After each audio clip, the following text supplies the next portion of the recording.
You're inside of the Ena Esco Show on Magic 807. I told you guys I was going to get these good interviews with some amazing people here in the Mid South. And it just so happens today, I got my good friend with me who is the founder and CEO of Get Social and a former Tennessee Democratic Party chair, Hendrell Remus. How are you today? I'm doing good. Thank you for Yes. having me. I've been seeing you out and about in social settings, in political settings, and now in media settings. Yes. I've been trying to keep a low profile, but it's Yeah. kind of hard sometimes. It is definitely hard in this day and age. I want you to tell the good people all about what is Get Social. Well, we are a new multimedia ecosystem, trying to forge a path for Black and brown folks in the media empire, which is a multi-billion-dollar Oh yeah. empire that's controlled by just a handful of folks. And we've seen the way that technology have shifted the dynamics of who can put content in front of people and the level of quality that content can be put in front of individuals. But we go even farther than that because the foundation of our company is built around a large investment in building a new social media application. So I get to be an engineer and software engineer in the background now. Very different from what I've been doing over the years, but very exciting work.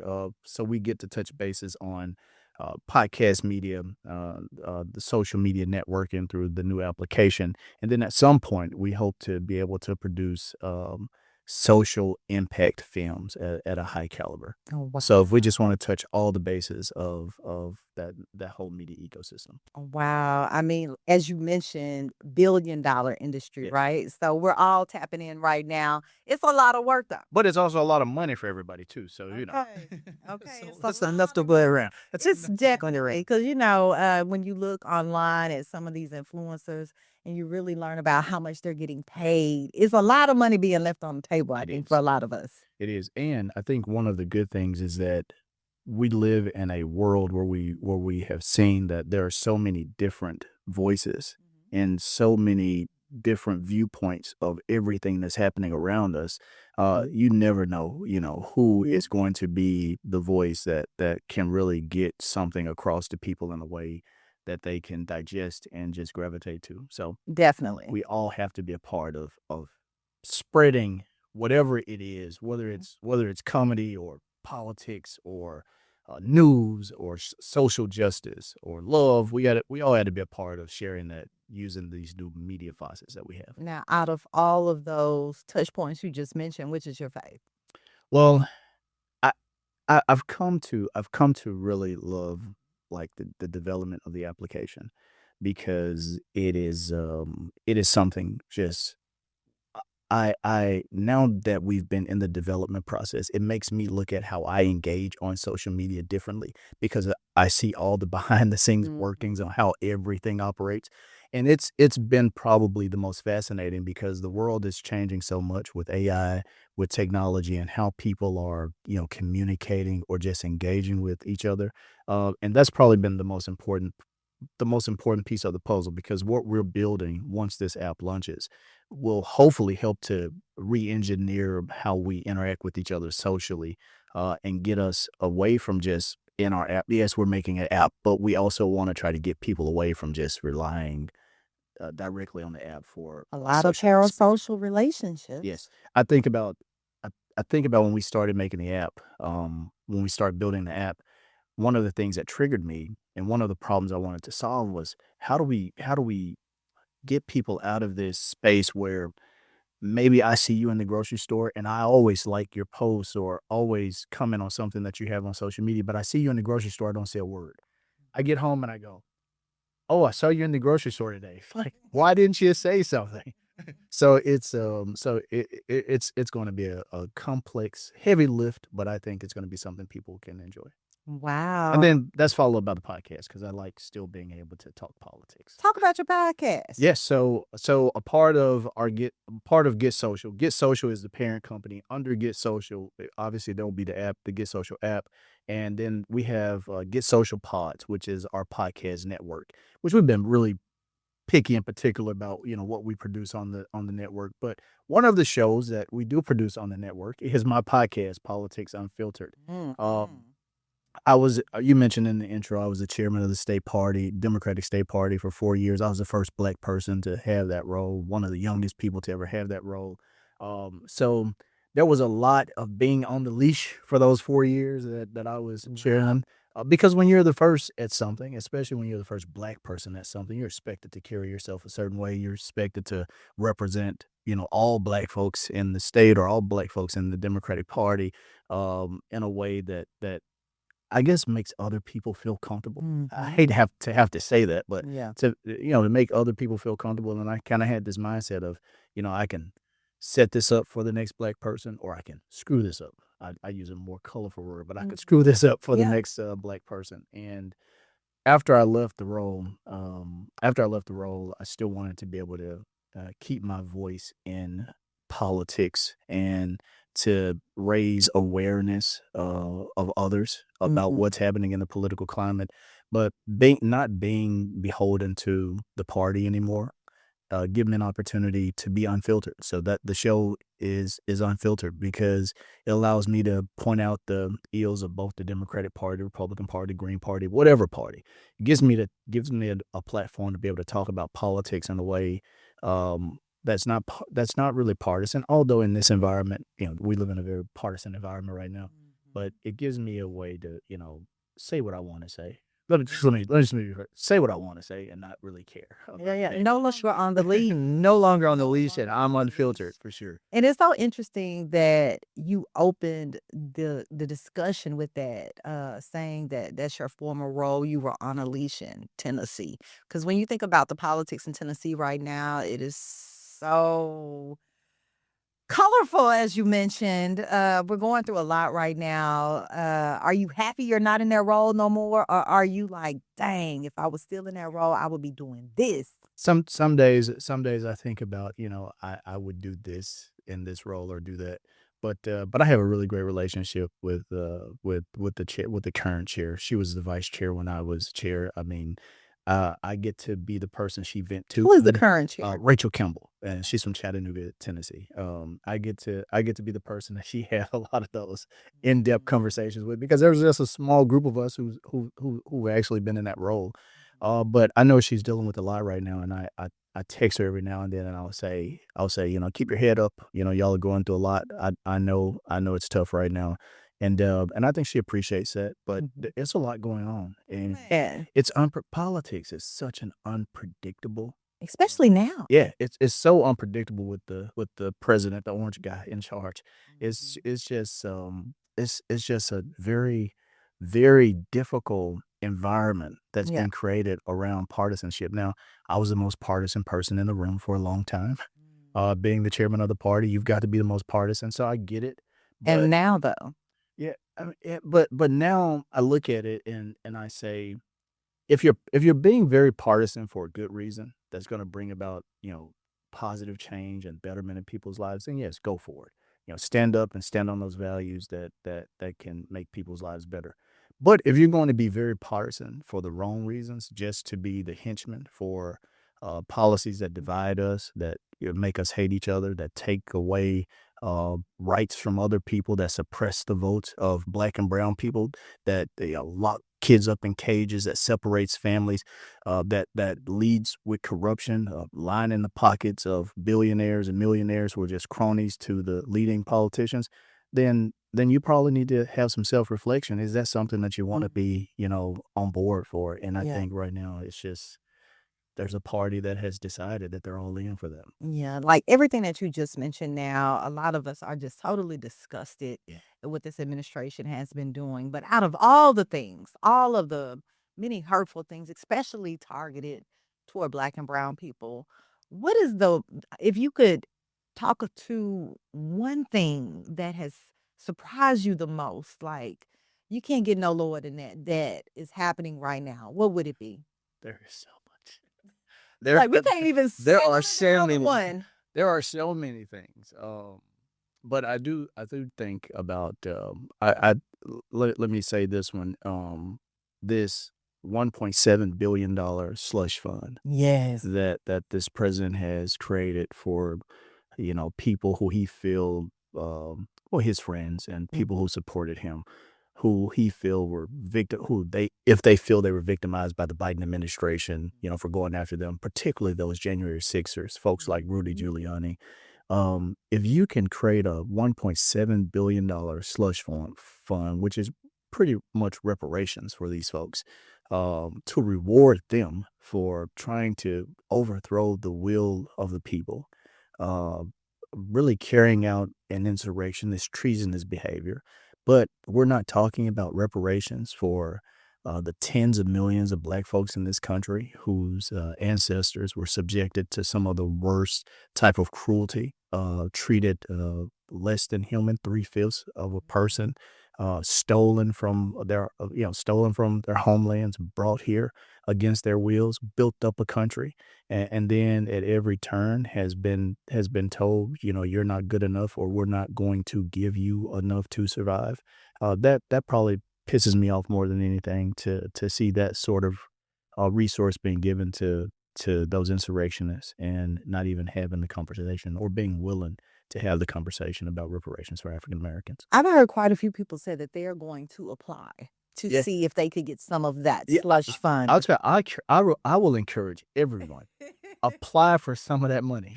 Yeah. I think Jesse Jackson said in his 1988 Democratic convention speech, "We want some of that money.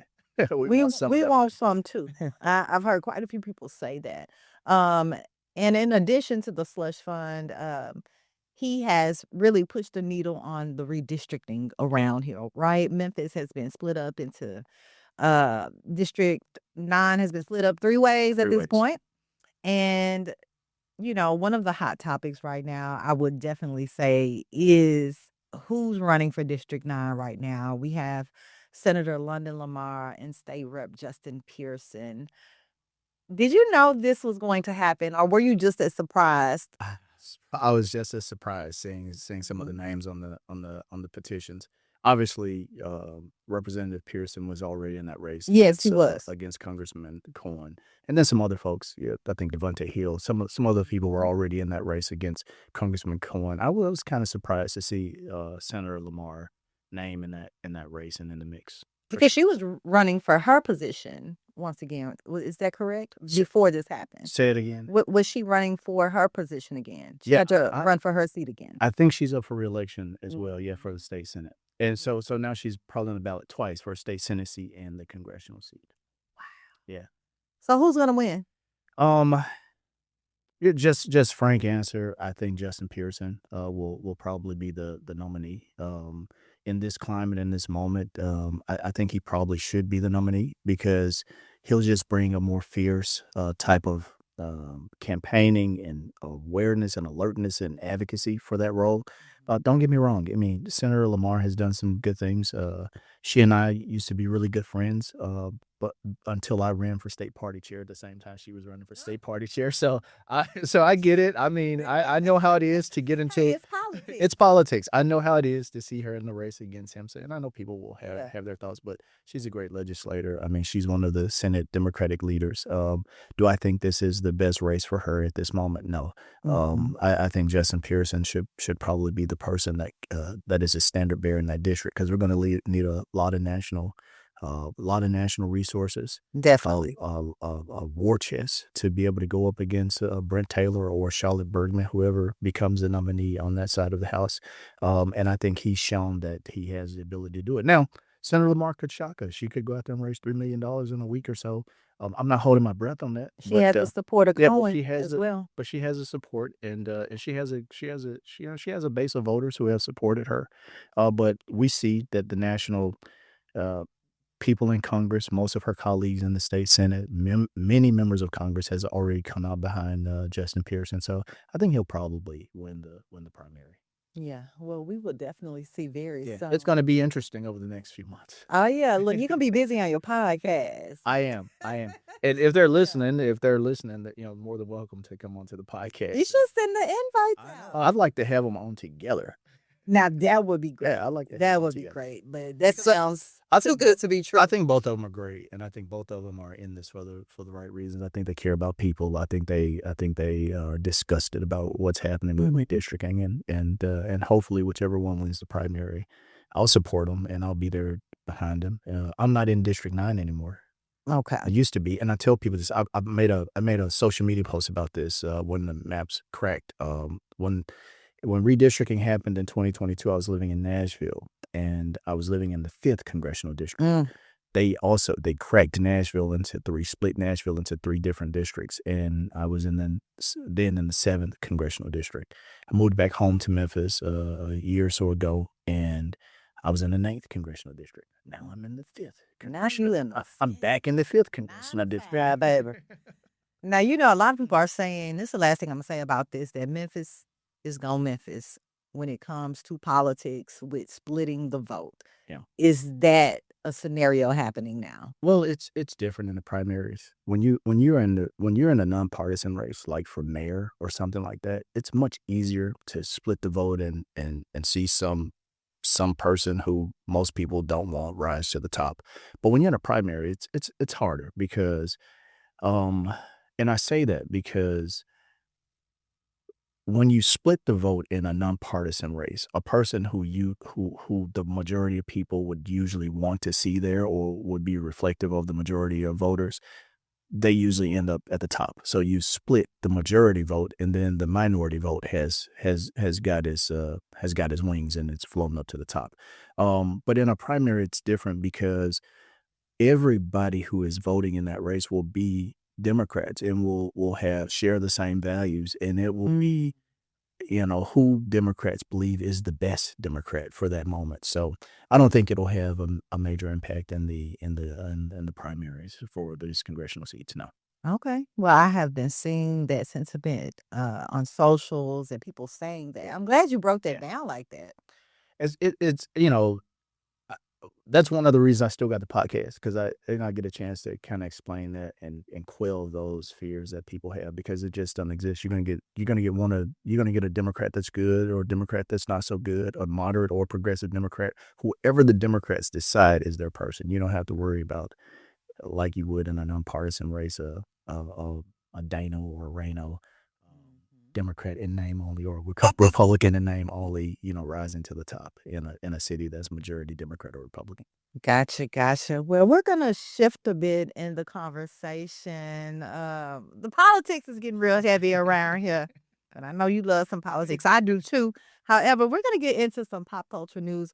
Uh, this is a new segment for the Ena Esco Show that I like to call my algorithm. We see so many things coming down our timeline, right? And something that is trending heavily right now is the situation from the Kevin Hart roast. Did you see the roast I first of saw all? the roast. Ooh, you saw it. I saw it I too. saw the roast. So there were plenty of comedians making some of the most distasteful jokes. And I believe that the most distasteful and the one joke that people really have an issue with is Tony Hinchcliffe making remarks about the death of George Floyd. Now, Kevin Hart got a lot of blowback from that as if, he was called to the floor on the Breakfast Club interview, right? They were like, "Well, what are your thoughts?" And he's basically saying, "What did you want me to do?" Like, you can expect Tony to Tony. You can expect Hinchcliffe to be himself, which we know him as a racist comedian. He's spoken at plenty of events that support Donald Trump. And the remarks are never good for the blacks. Okay. So I wanna sit with Kevin Hart's response to the questioning from the members of the Breakfast Club. Did you hear the interview? Yes. I think I mean, he was very defensive Very of his defensive. posture. How dare Yeah, you? like, yeah, what am I supposed to do? Get up and fight the guy and, Do that. have a team. I think when you're a leader, when you're in charge, you also have you have a team, but you also have a responsibility because he's got millions of fans, millions of black fans. Even though people think he's an industry plant, he still have millions of black fans, especially. I think you have a responsibility to make sure that people know that those comments aren't reflective of you or your brand or your company or what you represent. Yes, you can be an advocate for free speech and for comedic authenticity, but you also have a responsibility to make sure that those folks who are rubbed the wrong way understand that that's not reflective of you because you had to extend the invitation. You know, I don't think your team picked the comedians that were going to be at the roast. I think he said in the Breakfast Club interview that he wanted to make sure that all these people, had a role in the show because of their relationships, and he kind of doubled down that he didn't think Tony was a racist, and and he considered him a friend. So in that same vein, you have a responsibility to make sure that people show respect. Now I will say this, the joke was disgusting. I probably wouldn't have extended the invitation to Tony to be on the set just because I know how raw, he has been. Um, he is I mean, I don't know if he's Chud the Builder popular right now, but I'm sure a lot of people are paying attention to who Tony is. Yes, free speech is a thing. Yes, comedians being able to go out there and make jokes, and whether it's black comedians talking about white folks or white comedians talking about black folks, but when you start talking about the death of someone that was such a turning point in this country, that pretty much set the country on fire, that had to make the entire country take a self-reflection, then I think you've got to, kind of be sensitive, a little bit more sensitive to that. And if I could tell Tony anything, I'd be encouraging him to be thinking about that um, moving forward. Um, I was okay with people, talking about the death of Charlie Kirk.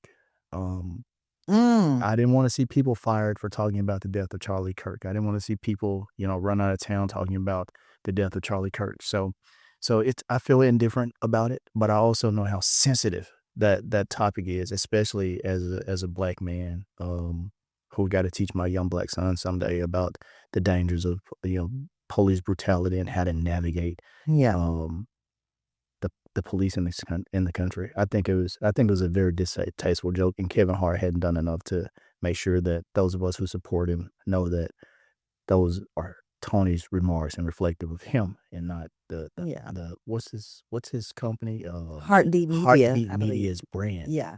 Yeah. Because if that's Heartbeat Media's brand, then yeah, they gonna have some Man, your problems on brother. their hands. A lot of people are looking at Kevin like, okay, well, you got a seat at the table now, brother. Like, and you acting like it. Yeah.